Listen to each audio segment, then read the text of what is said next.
이 이야기는 1989년으로 거슬러 올라가요. 1989년 상월곡동에 방 한 칸에서 시작된 어느 가정 미션홈이 있었어. 교회에 갔더니 일반 교회 건물 지어진 게 아니라 네. 가정집이에요. 가정집. 가정집. 거기서 교회를. 그것도 반지하. 당시 이 미션홈을 시작한 김강원 전도사는 신학교 2학년에 재학 중이었고 이런 생각을 했다고 해요. 어떤 생각이요? 김강원 전도사는 처음 하나님께 부름을 받을 때 하나님이 이스라엘 백성들에게 성경을 맡긴 것처럼 하나님이 자신에게 말씀을 맡겼다는 생각을 했어.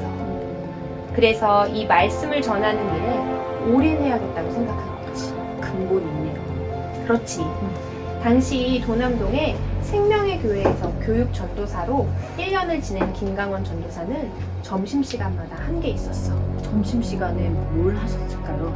그 교회에 집사님 두 분이 있었는데 이 두 사람이 김강원 전도사를 엄청 챙겨주고 도움을 준 거야. 그래서 보답을 하고 싶어서 점심시간마다 성경 공부를 시켜줬대. 그냥 성경 공부요? 아니, 그냥 성경 공부가 아니라 당시 자기가 알고 있는 복음을 전해준 거야. 그랬더니 이 사람들이 너무 은혜를 받고 좋아했대. 그리고 그 이후에 교회에 문제가 생겨서 어쩔 수 없이 김강원 전도사는 교회를 떠나게 됐어. 그러면 이제 어떡해요? 그로부터 3개월 후 두 집사님 있잖아. 그 집사님들이 찾아와서 교회를 개척하셨대. 김강원 전도사는 당시 단칸방에서 지내는 거야. 작은 방에서 네. 다 지낼 수가 없었어요. 앉기가 비좁을 정도니까 끼어앉아도 앉기도 비좁고. 그런데 김강원 전도사와 그의 아내인 권금연 사모는 개척이라는 게 힘든 줄도 몰랐대.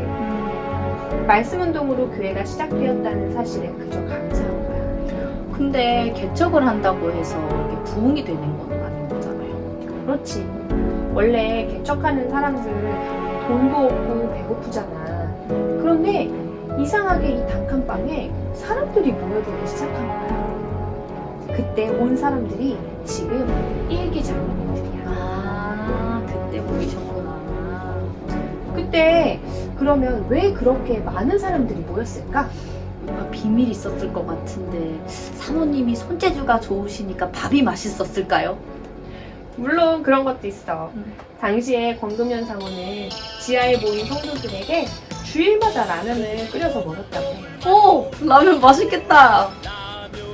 그래, 라면 맛있지. 그런데 그걸 매 주일마다 먹는다고 생각해봐. 그건 싫은데요. 점심 때마다 라면을 끓여야 되는데 끓여대는 사람도 고요, 앉아서 먹는 사람도 상설 자리도 없으니까 고요. 지금이야 저희가 이제 라면을 별미로 먹지만 그때는 이제 주식이었죠. 주식. 그래서 목사님이 지금 면을 싫어하시는 네, 가 좋아. 나도 나중에 알았어. 네, 근데 그 당시 라면 끓이다가 가끔은 네. 아주 가끔은 국수를 먹었어. 사모님이 끓여주시는 네. 거예요? 그러면 완전히 잔치만. 라면 먹다가 국수면 그게 어딥니까? 그럼 요즘도 이렇게 가끔 점심으로 국수가 나오면은 또 그때 옛날 생각이 생각나죠? 나시나요? 그래서 많이 드시나? 라면 때문이 아니면 뭐 때문에 부흥이 됐을까요? 그건 바로 김강원 전도사의 주 사역이 제자 사역이었기 때문이야. 하루 종일 말씀을 통해 제자 사역을 한 거지. 그랬더니 사람들이 막 몰려오면서 20명 정도가 된 거야. 단칸방에 20명이면 너무 좁은데 다른 장소가 있어야 되는 거 아닐까요? 그래서 1990년에 남대문 중학교 앞으로 건물을 옮겼는데 그게 바로 말씀의 교회야. 특별히 기억에 남는 게 이사를 하면서 강대상을 직접 꾸몄어요. 강대상을? 네. 나무를 어떻게 구해와서 잘라진 걸 가지고 직접 못질을 했던 게 기억이 나요. 성도들이 그냥 네. 오. 그때 이제 기억에 남는 게 김승경 피태 장로가 네. 청바지 입고 써 이렇게 어. 못질 놔둔 거 그거 쓰게 바로 찍고 그때 당시에 김강원 전도사가 전한 복음은 제사장적 복음이었어. 제사장 좀 복음이요? 그래, 예수 그리스도의 상징 있잖아. 선지자, 제사장, 왕. 그 중에서도 제사장적인 복음을 강조한 거지. 그런데 그때 김강원 전도사는 자신이 전하고 있는 복음을 실제로 본인이 누리지 못했던 거야. 그냥 성경 공부식으로만 전달을 한 거지. 이론적인 성경 공부를 할까? 이제 그렇게 되다 보니까 삶이 변하지 않고 아마 목사님도 조금 한계에 부딪히지 않았었을까. 그러니까 성도들에게도 한계가 오기 시작하는 거야. 네. 한계가 오니까 영적 문제가 서서히 드러나고 불신앙도 드러나고 크고 작은 문제들이 교회에 막 터지는 거야. 그런데 그때 김강원 전도사가 신학대학원에 재학 중일 때인데 동료 친구들이 자꾸 어떤 목사님 이야기를 하더래. 목사님이요? 그게 바로 류광수 목사님이었어. 아, 당시 서울에 집회가 있어서 친구들이 가자고 하는데 김강원 목사는 바빠서 집회를 못 갔지. 그런데 한 장로님이 다락방 기초 메시지라는 테이프를 한 박스나 보내줘. 그때 당시 한 박스면 되게 많은 거 아니에요? 그래, 테이프. 나 때는 말이야. 네. 테이프로 말씀. 지금은 유튜브로 편하게 듣지. 네. 그때는 테이프 일일이 돌려서 거꾸로 돌려서 늘어질 때까지 들었다고. 그런데 아무튼 이 다락방 기초 메시지 테이프를 김강원 전도사와 권금현 사모가 집중해서 듣기 시작했어. 그리고 또 이 테이프를 준 장로님이 두 사람의 훈련비를 50만 원이나 대줬어. 부산에 같이 훈련 받으러. 50만 원이면 지금도 큰 돈인데 그때 당시에 50만 원이면 정말 큰 돈인 것 같아요. 맞아. 이 메시지의 소중함을 알아서 그렇게 헌신할 수 있었던 거야. 그런데 이 합숙 훈련에서 메시지를 들은 권금현 사모는 말 그대로 뒤집어진 거야. 그걸 듣고 뒤집어진 거죠. 그래서 그때부터도 사모님이 이제 그때부터 오직 예수 해가지고 남들은 뭐 그거 듣고 오직 예수냐 안 끝났다는데 끝났다. 야, 예수님이 끝냈다는데 그리스도가 끝냈다는데 왜 안 끝냈다 그러냐. 그래서 계속 전도하고 그래서 전도 사역이 많이 일어났어요. 전도에 한이 있었던 권금현 사모는 다락방 기초 메시지를 듣고 합숙을 받고 오직 예수를 깨닫는 거야. 그때부터 현장에 막 나가기 시작하고 말씀 사역과 제자 사역에 한이 있었던 김강원 목사는 미션을 하기 시작했어. 그러니까 교회 안에 제자들이 하나 둘씩 세워지기 시작한 거지. 교회 안에 기도하는 팀들이 세워져서 밤마다 기도를 했대. 교회 안에 기도할 수 있고 말씀 사역할 수 있는 시스템이 세워진 거지. 그러니까 교회가 40명, 50명 이렇게 늘어나면서 부흥하기 시작한 거야. 당시 류광수 목사는 3년만 속아봐라 이렇게 메시지를 했대. 그때부터 나왔구나, 3년. 그래, 요즘도 3년만 속아봐라 하시지. 맞아요. 그때도 3년만 속아봐라 해서 김강원 목사와 그 권금현 사모는 3년간 복음에 오직 한 거야. 그래서 이제 1998년 드디어 의정부로 이사하게 돼요. 의정부라 하면 그 전설의 쌍용 아파트 아닐까요? 그렇지, 전설의 쌍용 아파트. 나도 그때 이 교회에 오게 됐거든. 아, 그래요? 그래서 나오게 된 게 쌍용 아파트잖아. 다락방을 만나고 오직 복음을 전하던 그들은 의정부로 오게 됐고 날마다 말씀 성취를 체험했어.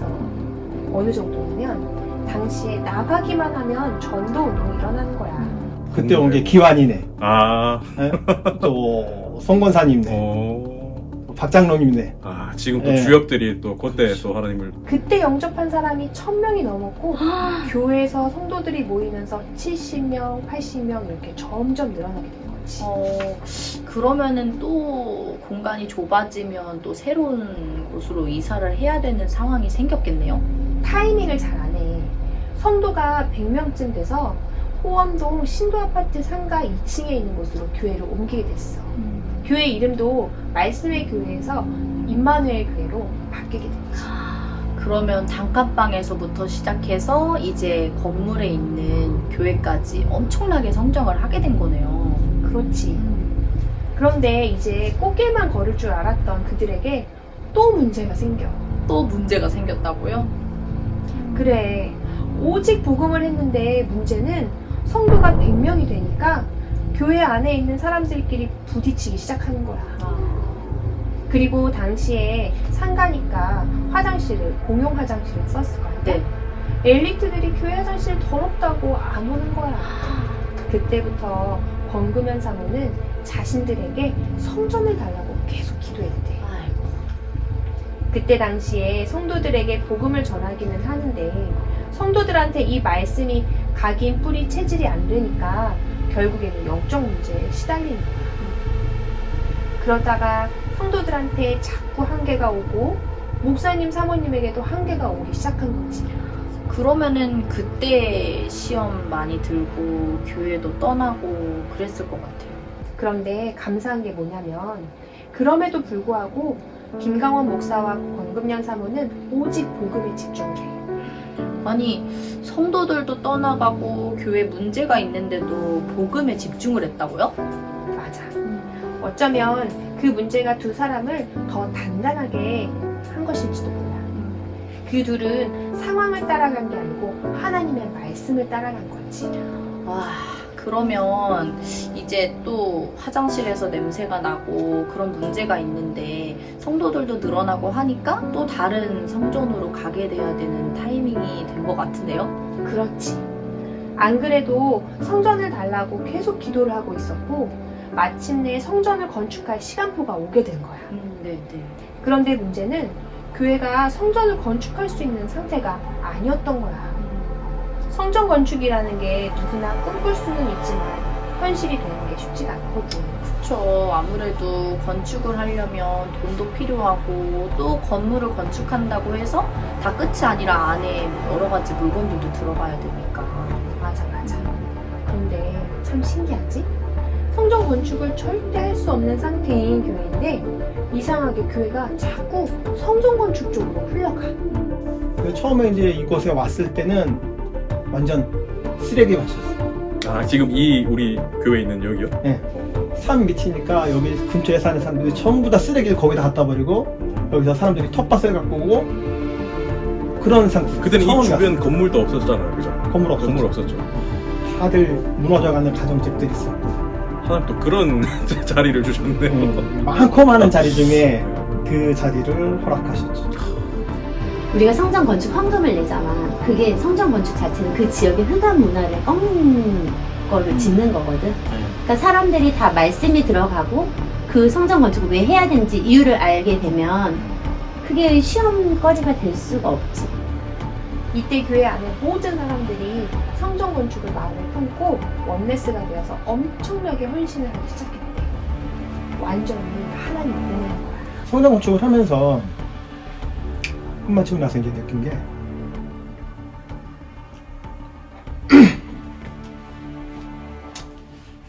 그 성도들이 이제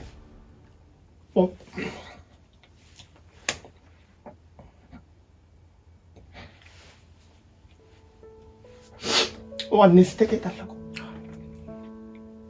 그게 원네스를 이루는 게 쉬운 게 아니거든요. 누구 하나 시험에 들지 않고 상처받지 않고 그렇게 성전을 지을 수 있었던 게 가장 큰 보람이고, 장차 이제 RUTC를 짓더라도 이번처럼 이렇게 성도들이 합심해서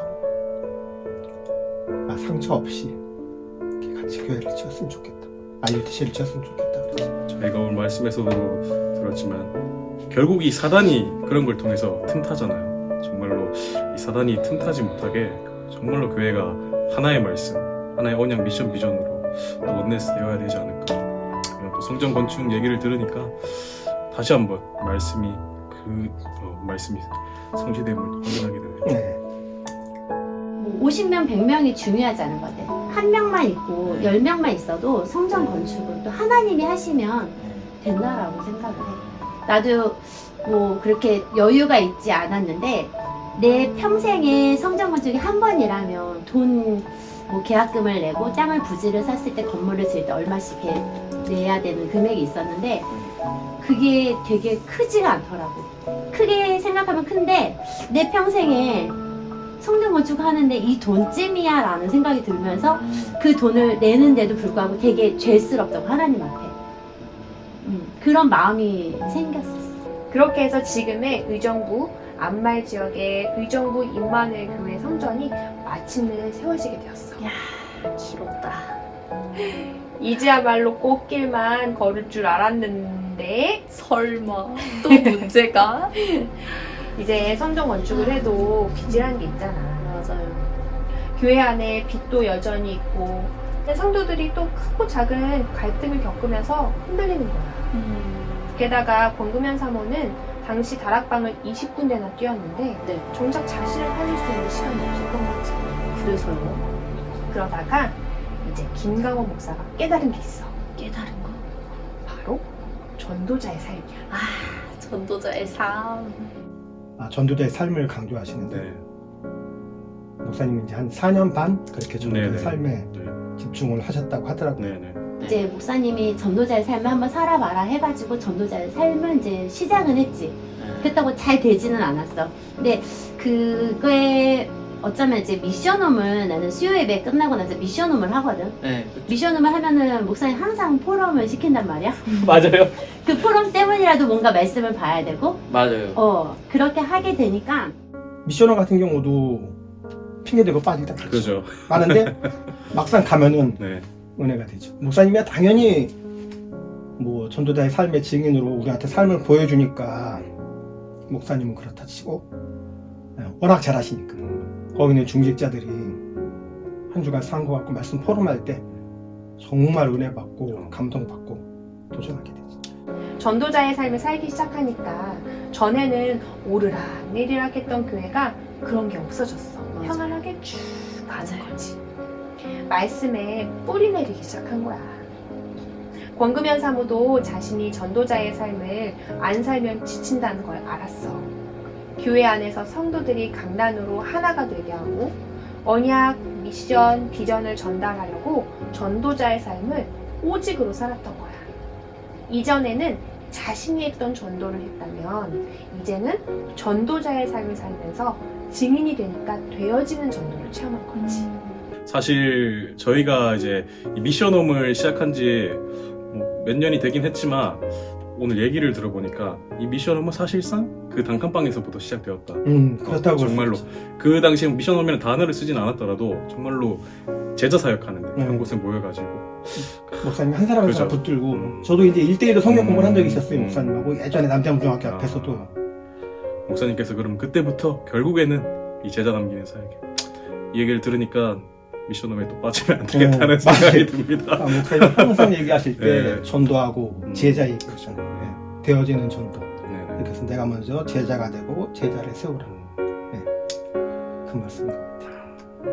서울 상월곡동의 단칸방에서 가족 미션으로 그렇게 시작한 이 교회는 마침내 의정부의 자리를 잡으면서 지금의 의정부 복음화, 강북 복음화, 세계 복음화를 책임지는 성경적 전도 운동의 모델로 자리 잡았어. 맞아요. 근데 사실적으로 보면 이전에 있었던 교회보다는 지금 조금 성도님들이 줄어든 것처럼 보이고 있잖아요. 그것도 사실이야. 하지만 그들이 집중하는 건 말씀 사역과 제자 사역이야. 성도의 수가 얼마나 많냐? 물론 이것도 중요할 수 있어. 하지만 그들의 관심은 오직 복음을 전할 수 있는 플랫폼인 제자인 거지. 네. 그럼 지금 이렇게 성도님들도 제자로 세워지고 있고 또 교회 안에 후대들도 일어나고 있고 그래서 우리 임마누엘 교회의 미래가 궁금해지는 것 같아요. 그렇지? 강단 말씀을 따라 30년을 걸어왔으니 이제 또 강단 말씀을 따라 30년을 걸어갈 임마누엘 교회가 앞으로 어떻게 인도받을지 우리 함께 지켜보자. 네, 좋아요. 걸어갈 30년은 네. 계속 이 전도자의 삶을 살면서 우리 목사님 말씀에 따라 순종하는 그런 제자들이 계속 많이 기관마다 다 세워진다면 네. 정말 의정부를 대표하는 교회가 될 것이고 강북을 리드할 수 있는 우리 목사님이 또 대표적인 목사님이 되실 것이고 또 미사리 교회를 많이 섬기고 또 많은 그 선교를 많이 할 수 있는 우리 임마누엘 교회가 될 거라고 믿어요. 그리고 이제 앞으로 우리 교회는 그 지나간 30년을 이제 토대 삼아서 네. 앞으로 30년 또 그 이상을 네. 바라봐야겠죠. 네. 그래서 제 개인적인 기도 제목에서도 후대에 남을 교회, 미래에 남을 교회, 무너지지 않는 교회.